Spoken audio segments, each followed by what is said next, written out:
Em 2008, o Senhor reuniu um grupo de mulheres em Schaumburg, Illinois, para a primeira conferência Mulher Verdadeira. O movimento Mulher Verdadeira nasceu ali, naquele fim de semana, e, pela graça de Deus, continuou a crescer nos corações e lares ao redor do mundo. Agora, mais de 15 anos depois, estamos celebrando o que Deus já fez e queremos observar o que Ele está fazendo na vida das mulheres hoje e o que Ele tem reservado para os anos futuros.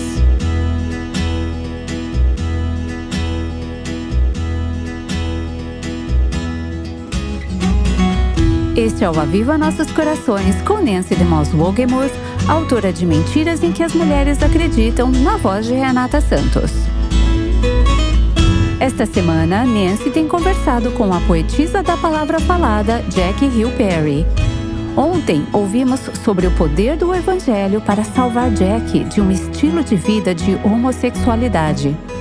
Para ouvir essa parte da história, vá para nossos arquivos em www.avivanossoscoracóis.com. Agora, aqui está Nancy continuando essa conversa com Jackie Hill Perry. E se você tem crianças pequenas em casa, saiba que este episódio inclui uma discussão sobre alguns temas adultos. Jackie, como uma jovem cristã, você disse que experimentou tentações vindo de algumas das coisas que fizeram parte da sua vida antes da conversão. A tentação começou a diminuir? Como ocorreu o processo do Senhor mudar você nessas áreas? Acho que provavelmente os 2 primeiros anos foram os mais difíceis, porque as tentações ainda eram tão frequentes, tão reais, tão tangíveis. Você chegou a ceder? Sim, não fisicamente, mas emocionalmente. Eu tinha um relacionamento com uma amiga, também ex-lésbica, e acho que emocionalmente estávamos num relacionamento. Não era declarado, a gente se chamava de BFF, mas era um relacionamento que não era ok. Era sem dúvida idolatria.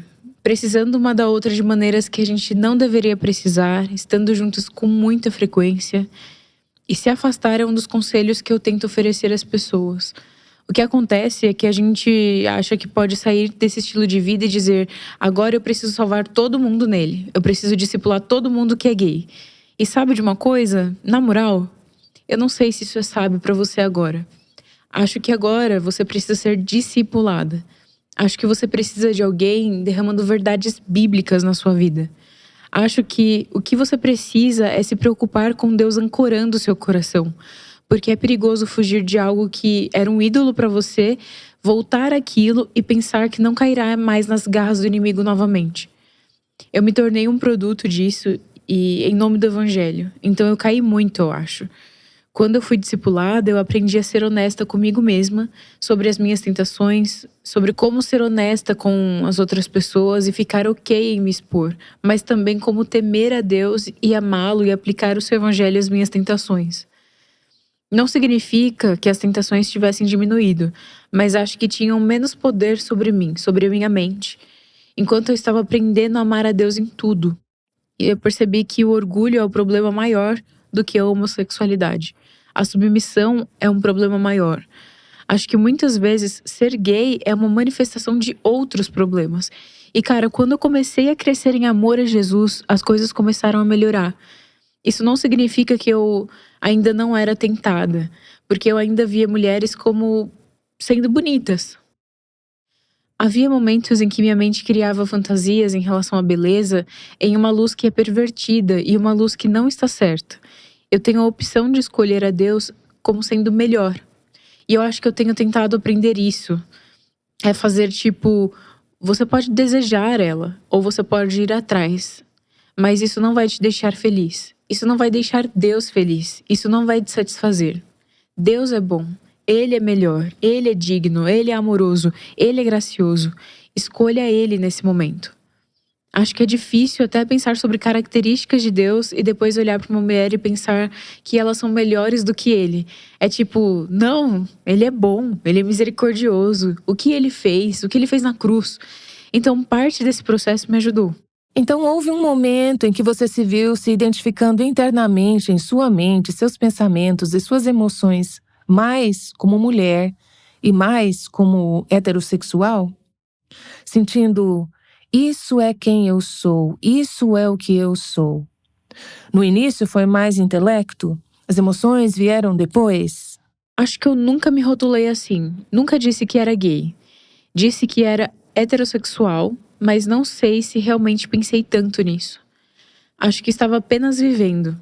Não acho que comecei a pensar conscientemente sobre minha condição de ser mulher até me casar e me tornar mãe. Foi quando isso se tornou real. Vamos falar sobre como você chegou a esse ponto. Quando você se tornou cristã, naquele momento você já se imaginou se casando com um homem? Era isso que você queria?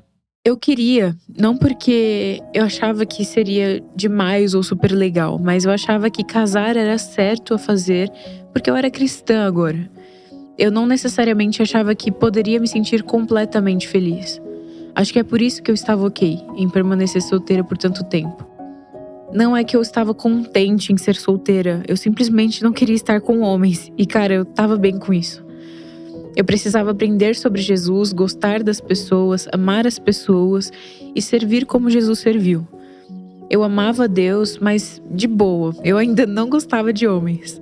Eu sabia que teria que ser uma obra divina para eu sequer pensar em ficar com o cara. Então, quando eu comecei a sentir uma afeição pelo Preston, eu pensei que estava apenas com tédio da vida. Eu pensei que talvez só quisesse alguém para trocar mensagens quando eu estivesse em casa e eu não achei que fosse real.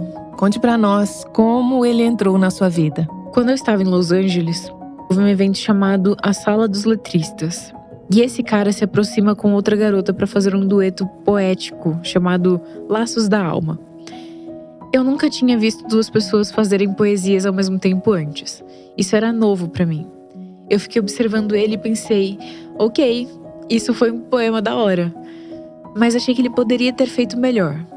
Quando nos esbarramos, Preston falou comigo e disse, seu poema foi ótimo, foi da hora.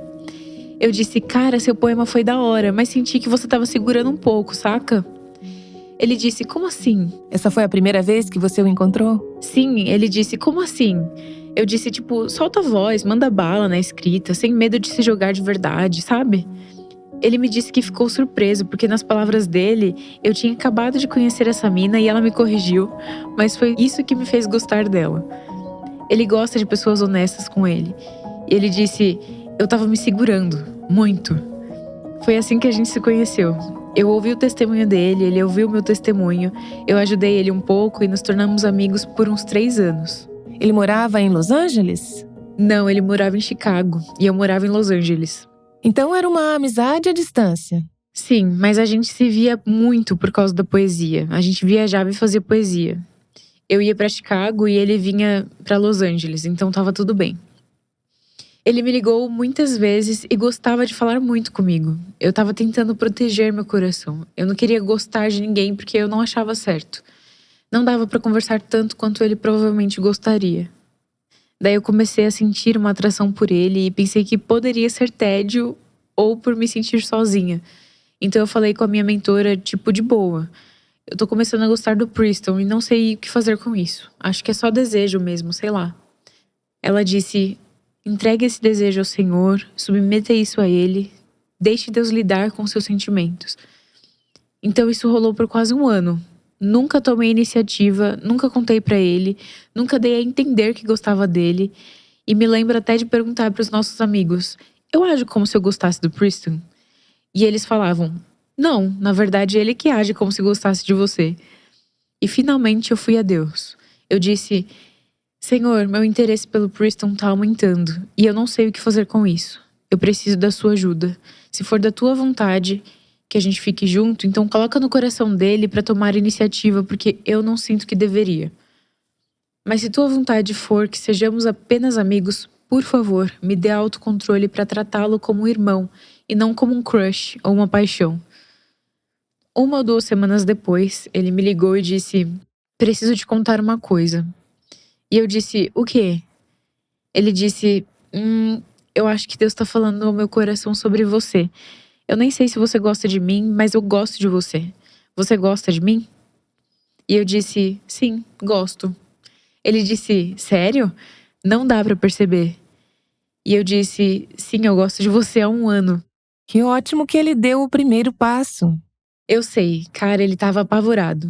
Mas quando ele descobriu que eu gostava dele, ele disse: Isso foi importante pra mim porque, mano, a maioria das minas que me curtiam davam em cima de mim primeiro.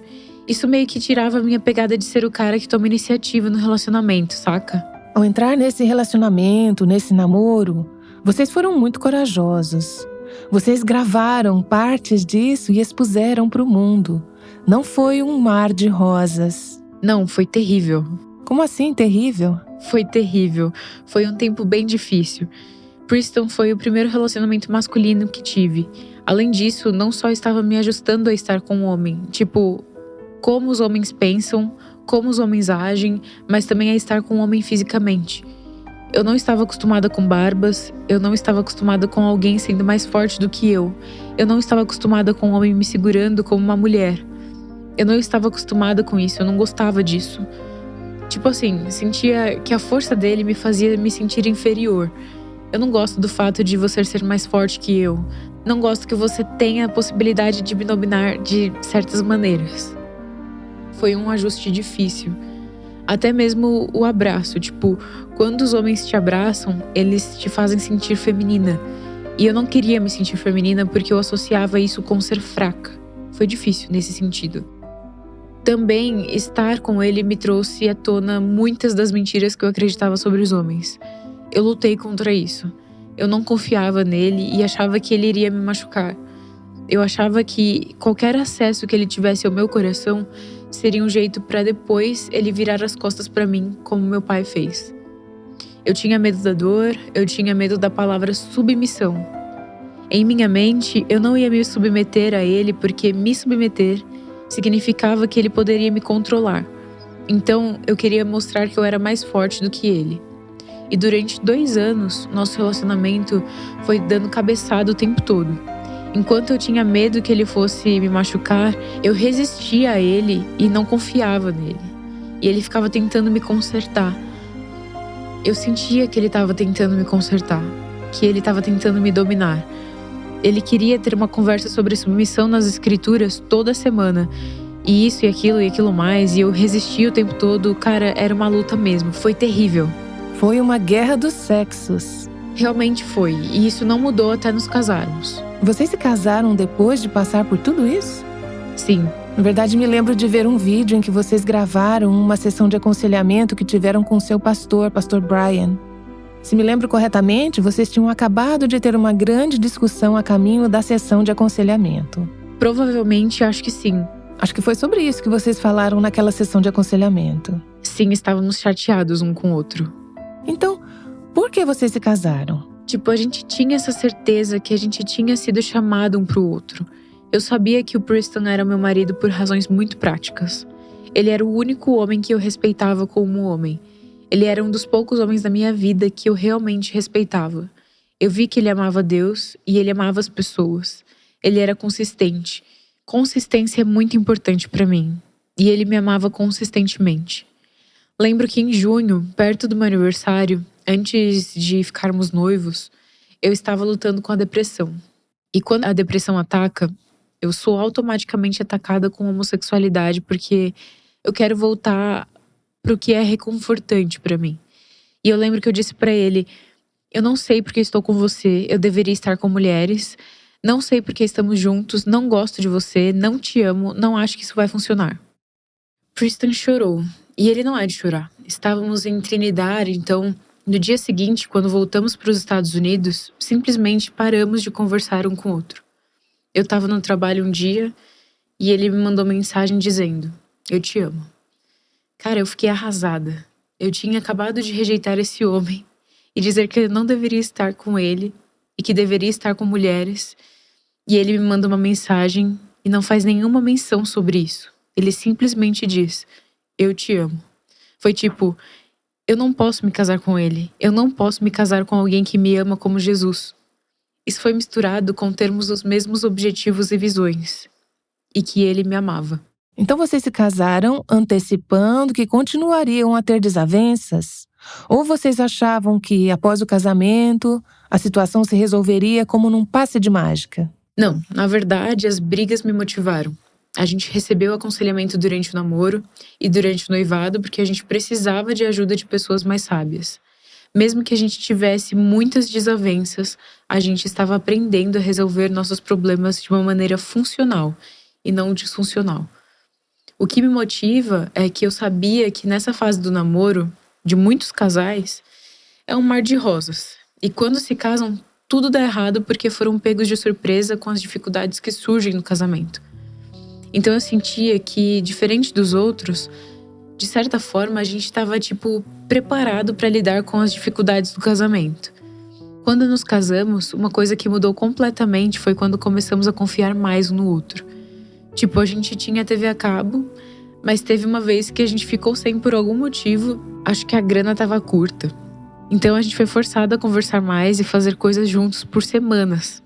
Naquele mês, a gente só tinha um ao outro. Foi quando a nossa amizade voltou a ser o que era antes. Cara, depois disso, começamos a confiar mais um no outro, de maneiras em que ele me amava e deixava o Espírito Santo agir do jeito dele. Não tentando me forçar ou me mudar para me consertar, mas me amando, confiando em Deus para fazer a obra. E em seu amor por mim, eu vi que ele estava relaxando. Ele me ama. Ele não está me forçando a ser algo que eu não sou. Eu comecei a me submeter com amor e respeitar a Preston de um jeito muito legal, com muita confiança e amizade. Antes disso, a gente brigava todos os dias. E eu sei que brigar não é um termômetro pro casamento, mas agora a gente mal discute. De verdade, a gente se ama e curte um ao outro. Acho que passar tempo juntos, cada um confiando em Deus para lidar com o outro, isso mudou a gente. Você não teve muitos modelos positivos de homens ou mulheres no casamento. Toda a questão do respeito, isso era algo novo para você? Claro. Eu não sou uma mulher naturalmente respeitosa. Eu fui ensinada a dizer o que quisesse e como eu me sentia. E cara, eu posso ser muito afiada e rápida, sabe? Qualquer coisa que eu sentisse, eu punha pra fora. E Preston teve que me dizer, eu não gosto que você fale assim comigo. Eu achei estranho. Eu fiquei pensando, eu só te perguntei o que você quer fazer. Mas a maneira como eu perguntava era de uma forma dominadora, desrespeitosa. E eu acho que eu precisava ver que a minha submissão e o meu respeito não era sendo inferior. Era eu vivendo como Jesus. Era eu honrando a Ele. Era eu me humilhando e essas coisas são bonitas para Deus. Eu acho que quando eu comecei a ver que o meu comportamento como esposa deveria ser pelas lentes das escrituras em vez da lente da cultura, foi quando eu encontrei alegria de verdade. Foi aí que tudo começou a fazer mais sentido. Eu acho que se a cultura definir a minha feminilidade, então eu sempre vou ser muito rebelde e vou achar que as escrituras de Deus são bobagem, quando não são. Elas são boas. Você disse que quando se casou, lidou com sua feminilidade de uma maneira nova. Como isso aconteceu? Eu queria ser como Tito II, ser sábia, ser uma dona de casa, respeitar e amar o meu marido, para que a palavra de Deus não fosse difamada. Eu não queria que a palavra de Deus fosse difamada. Eu queria descobrir isso para que pudesse ser agradável para Jesus. Além disso, sabia que Deus tinha me dado muita influência com as pessoas. Então, eu querendo honrar a Deus, também era eu não querendo levar as outras pessoas ao erro. Era se você seguir a Jesus como eu sigo a Cristo, então preciso segui-lo direito, preciso segui-lo bem. Eu realmente tentei viver minha fé. O que significa ser respeitosa? Como a linguagem impacta minha adoração? Como a linguagem impacta o meu marido? Acho que ver o quanto eu posso influenciá-lo, eu tenho o poder de influenciar a ele de um jeito que as pessoas não podem. Então foi eu quero mesmo afetar a ele de maneiras que o impeçam de viver como Deus o chamou para viver? Se ele é meu líder, se ele é autoridade sobre mim, então quero ajudar de uma maneira que faça Jesus feliz. Até com as minhas palavras, até com o meu tom, até com as minhas expressões faciais. Minhas sobrancelhas dizem muita coisa. Mesmo sem abrir a boca. Mesmo sem dizer nada. Então, sendo esposa, eu me senti obrigada, de certa forma, a descobrir o que significava ser uma esposa bíblica. E não apenas uma mulher com uma aliança no dedo. Como você descreveria seu relacionamento hoje? Como é diferente de quando vocês se casaram? Nos divertimos muito, ouvimos um ao outro, consideramos os sentimentos um do outro, nas pequenas coisas mesmo. Eu amo o canal Food Network. Ele ama Animal Planet. Então, muitas vezes é tipo, você quer o controle remoto para assistir o Animal Planet? E ele responde, vou assistir a um programa e depois você pode assistir o resto. São nessas pequenas coisas onde consideramos os sentimentos um do outro. Nossas agendas são loucas muitas vezes. Eu tento honrar o meu marido até com a minha agenda. Tipo, se eu sei que eu vou viajar sexta e sábado, então eu vou garantir que a minha agenda esteja livre no domingo para eu poder passar tempo com ele. Ou digo, fica à vontade para sair com seus amigos, porque eu sei que você ficou em casa o dia inteiro. Vai e faça o que quiser. Tentamos encontrar meios de honrar um ao outro de um jeito que não fazíamos antes. Se ele pede para fazer alguma coisa, tento o meu melhor para não responder de um jeito rebelde, porque ele não está tentando me controlar. Eu tento sempre me lembrar que ele sempre está tentando fazer o melhor para mim. Jack, eu gostaria que o Preston estivesse aqui hoje como parte dessa conversa. O plano era que ele estaria, mas está em casa hoje cuidando da sua filhinha que está com um resfriado. Poderíamos ligar para ele? Eu amaria ter a opinião dele sobre o que estamos falando. Sem problema, vai em frente. Ei, Preston, aqui é sua amiga Nancy e sua esposa Jack. Oi, bombonzinho. Bombonzinha? Eu nunca te chamei assim na minha vida. Estávamos tendo essa conversa incrível com sua esposa e ouvindo o lado dela, a versão dela da história primeiro, sobre como ela chegou a conhecer a Jesus, depois sobre o namoro e o casamento de vocês. Então acho que seria muito legal ter a sua perspectiva sobre tudo isso. Você tem alguns minutos para continuarmos a conversa? Sim, claro. Então, Jack estava nos dizendo que durante o seu namoro vocês brigavam muito. É assim que você se lembra? Sim, a gente brigava. Por que você acha que isso acontecia? Acho que foram várias coisas. Eu sei que, da minha parte, Deus realmente me tocou quando Ele me mostrou que eu estava tentando moldar a Jack do jeito que eu queria que ela fosse como esposa, em vez de só cuidar dela com amor e discipular a ela como deveria. Eu acabei agindo mais como um fariseu do que como Cristo. Houve uma época no início do nosso casamento em que ela disse que odiava voltar para casa, porque eu sempre queria conversar e apontar seus defeitos. Da minha parte, eu sei que esse foi um dos motivos. Depois, acho que o principal motivo foi que simplesmente não nos conhecíamos. Acho que nós nos conhecíamos em um nível pessoal de amizade, mas a dinâmica do nosso relacionamento mudou drasticamente. O namoro é uma coisa, mas o casamento é um bicho diferente. Então, quando a gente casou, foi quando a gente teve que aprender um sobre o outro. Foi um desafio para você lidar com o passado dela, sabendo que ela lutava com a feminilidade, com a sexualidade dela? Isso foi um obstáculo para você? O Senhor te deu graça para amá-la com toda essa bagagem? Como você se sentiu em relação a isso? Acho que foi uma mistura de o Senhor me dar muita graça e de preparar meu coração. Eu tinha o meu passado também. Então, durante nosso namoro e quando senti que o Senhor estava me guiando a ir atrás dela, acho que o Senhor preparou meu coração de tal maneira que essas coisas não foram tão difíceis de lidar. Eu olhava para o passado dela como olhava para o meu passado. Ela lutava com o pecado. Eu lutava com o pecado. Era diferente do meu, mas era pecado. Eu sabia disso, e o Senhor preparou meu coração. Acho que Deus foi soberano em permitir que a gente fosse amigos por 3 anos também, porque era como se eu soubesse que esses pequenos sentimentos poderiam surgir um dia, apenas pensando em tudo pelo que ela passou. Ela foi minha amiga por 3 anos antes de eu mostrar um interesse maior. A gente tinha um relacionamento super bacana, muito honesto e aberto antes de eu sequer pensar em namoro. Tipo, quando eu costumava querer falar com alguma garota, eu ia até a Jack e perguntava: Jack, o que você acha dessa garota? E vice-versa. Às vezes ela falava e ela me contava suas lutas. Acho que, na verdade, o que me ajudou mais com isso em nosso casamento é que, embora eu soubesse que ela tinha suas lutas, porque eu a conhecia tão bem, eu confiava no caráter dela. Eu confiava que o Senhor realmente salvou essa moça. Eu confiava que o Senhor cuidaria dela. Então, era assim que eu pensava. Já tive pessoas me fazendo essa pergunta antes. especialmente homens, tipo, você não tem medo do passado dela e das implicações disso? E eu digo, não, na moral, não confio tanto na Jack assim. Tenho que confiar mesmo é no Senhor que a redimiu. Com o passar do tempo, eu tive a certeza de que Deus a tinha libertado do seu passado. Ouvir você falar sobre como Deus tinha te perdoado me lembra daquele trecho em Lucas 7 que diz: aquele a quem muito foi perdoado, muito ama. E acho que ter uma consciência de seu próprio pecado e necessidade dá muita graça, então, para estender aos outros e aos seus problemas. Sim.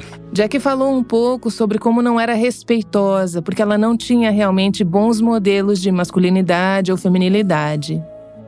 Ela tinha um problema com autoridade e falou um pouco sobre como mudou. Aliás, eu amo como ela fala de você, é super fofo.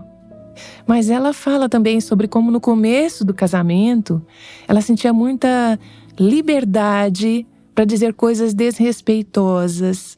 E ela teve que passar por muito aprendizado e Deus a mudou.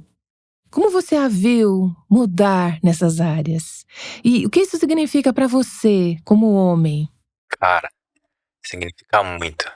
Vi Jack mudar drasticamente. Essa é a beleza de estar em um casamento com alguém que tem o Espírito Santo. É tipo, se não fôssemos cristãos, não funcionaria. De jeito nenhum. De jeito nenhum.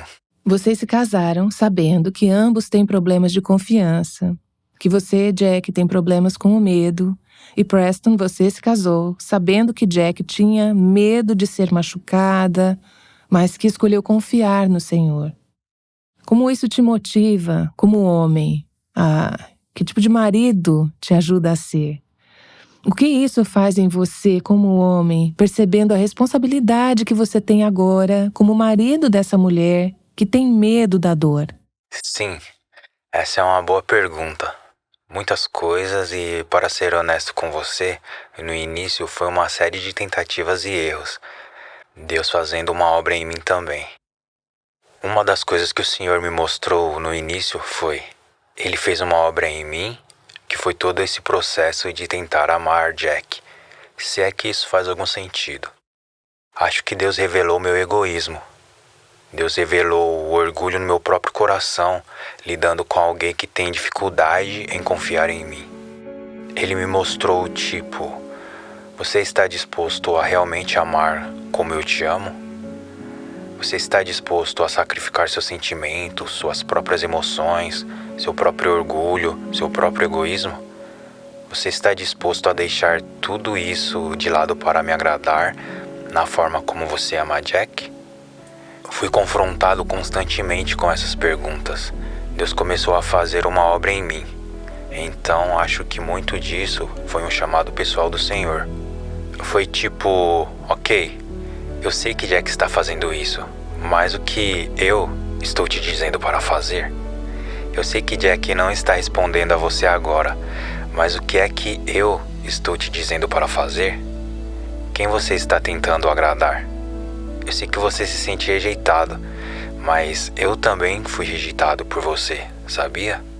Era sempre uma reflexão sobre mim mesmo. Era tipo, Deus, eu tô me cansando disso. Eu ficava irritado muitas vezes. Acho que isso me ajudou e acho que, por sua vez, me deu mais graça. Acho que para a Jack também. Ela teve que ter muita graça comigo, no início e vice-versa. Acho que ao longo do tempo, o Senhor fez uma obra no meu coração. Conforme Deus trabalhava em meu coração, foi ficando mais fácil lidar com a Jack. É interessante ouvir vocês dois, que percebem que não é o casamento de vocês que é o problema, tanto quanto o relacionamento com o Senhor. Ao passo que o Senhor trabalha em você, então Ele também trabalha no seu casamento. É interessante assistir ao vídeo de destaques no casamento que vocês têm no YouTube, ouvir a mãe de Jack dizer: ela é teimosa e obstinada, e ele é teimoso e obstinado. Vocês diriam que isso era verdade para ambos? Sim. Muitas pessoas que conheciam nós dois nos questionavam muito. Tinha um cara da minha igreja que caminhava comigo que me perguntou como nós coexistíamos. Ele conhece nós dois. Ele me conhece melhor. Ele ficava tipo: como vocês se dão bem? Vocês não brigam? Porque muitas pessoas nos veem como pessoas muito teimosas e obstinadas e com personalidades muito fortes. Então tinha pessoas dizendo que o nosso casamento não daria certo. E no começo era óbvio que não daria. Mas realmente acho que foi só a graça. Sim, Deus é bom. Muita graça. Acho que tive que aprender que ter problemas de confiança não é uma desculpa para não obedecer a Deus. Eu realmente tive que me apegar ao fato de que os mandamentos principais são amar a Deus e amar as pessoas. Se você tem um problema de confiança, trate desse problema, mas isso não é desculpa para falta de amor. Não é mesmo. Então a maneira como trato Preston é como eu estou tratando a Deus. Tenho que morrer para mim mesmo e amar esse homem independente do que o meu passado possa ter feito comigo. Isso não é uma desculpa para deixar as pessoas pisarem em nós, mas é simplesmente honrar a Deus, amando a Ele mesmo que você esteja com medo.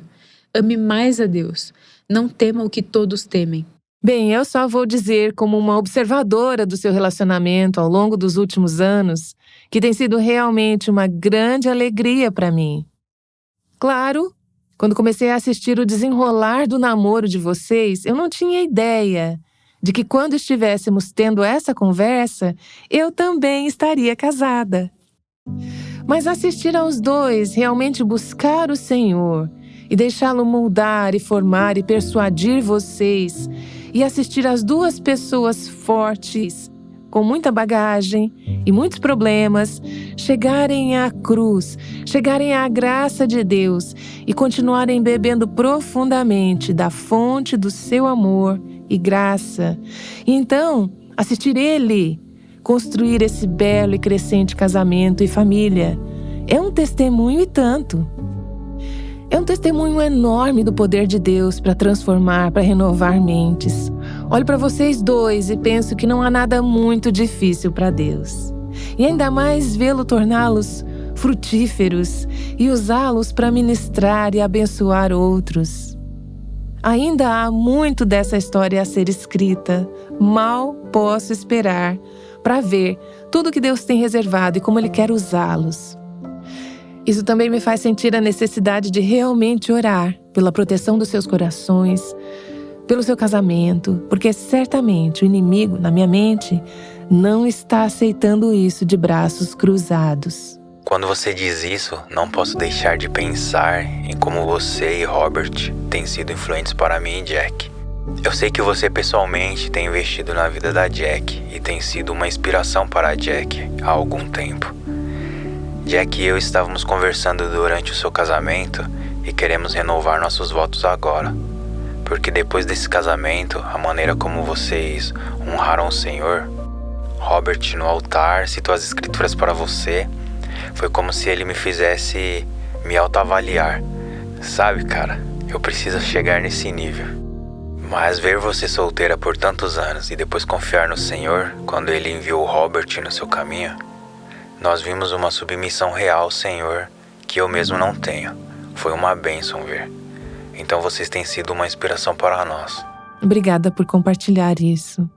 Vocês nos inspiram e estamos aprendendo com vocês. Todos nós realmente olhamos para o Senhor. Ele é o padrão, certo? Para a masculinidade, para a nossa feminilidade, para o casamento, ou seja, sua submissão ao Pai, seu cuidado com a sua noiva, a igreja.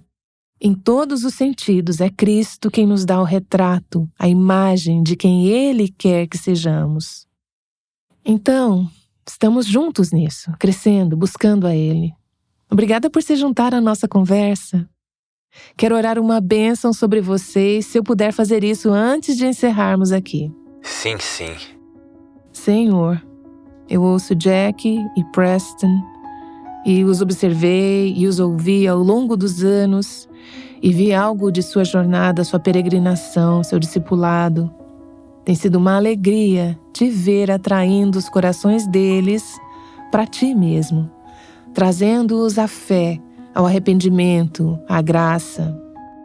O trabalho transformador do teu Espírito e da tua palavra em suas vidas tem sido realmente poderoso. E agora, ver que tu os juntastes e os mantém juntos, e os mantém não apenas em um casamento tolerável, mas em um casamento que está crescendo, e uma amizade crescente, e uma frutificação crescente, e agora os confiou com essa preciosa garotinha. E Senhor, somente tu sabes o que tens reservado para eles nos anos que virão.